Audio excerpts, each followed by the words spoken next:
നമസ്തേ. ഹിന്ദി ശിക്ഷയിലൂടെ ഹിന്ദി പഠിക്കാം എളുപ്പത്തിൽ. ഇന്ന് പഠിപ്പിക്കുന്നത് സാമാന്യ വർത്തമാനകാല്. ഈ കോളത്തിലുള്ള നന്നായിട്ട് പഠിച്ചു കഴിഞ്ഞാൽ നിങ്ങൾക്ക് ഓരോ സെൻറ്റൻസും ഏത് രീതിയിലാണ് പ്രയോഗിക്കേണ്ടതെന്ന് മനസ്സിലാക്കാൻ കഴിയും. വഹ് വരുമ്പോൾ ആത്താ ഹേ, വേ വരുമ്പോൾ ആത്തേ ഹേ.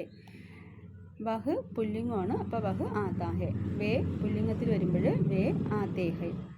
വഹ് ആത്തി ഹേ സ്ത്രീലിംഗ ഏകവചനം, വേ ആത്തി ഹേ സ്ത്രീലിംഗ ബഹുവചനം. മീൻ വരുമ്പോൾ ഹൂ ചേർക്കുക. അപ്പം യഹ് വഹ് ഹേ, യേ വേ ഹൈ, മേ ഹൂ തും ഹോ. ആപ് ഹം ഒക്കെ വരുമ്പോൾ ഹൈ ചേർക്കുക. വഹ് പാഠ് ലിഖ്താ ഹേ, അവൻ പാഠം എഴുതുന്നു. വേ പാഠ് ലിഖ്തേ ഹേ, അവർ പാഠങ്ങൾ എഴുതുന്നു. വഹ് ഗീത് ഗാതാ ഹേ, അവൻ പാട്ട് പാടുന്നു. വേ ഗീത് ഗാതേ ഹേ, അവർ പാട്ട് പാടുന്നു. വഹ് ഗീത് ഗാതി ഹേ, അവൾ പാട്ട് പാടുന്നു. അപ്പോൾ യഹും വഹും വെച്ച് നമുക്ക് ഒരുപാട് സെൻറ്റൻസുകൾ നമുക്ക് ഉണ്ടാക്കാൻ പറ്റും. വഹ് ആത്താ ഹേ, വഹ് ജാത്താ ഹേ, വഹ് ദേഖ്താ ഹേ, വഹ് സുൻതാ ഹേ, ബോൾത്താ ഹേ, പീത്താ ഹേ, ഇങ്ങനെയൊക്കെ വെച്ച് പറയുക. ഓക്കെ.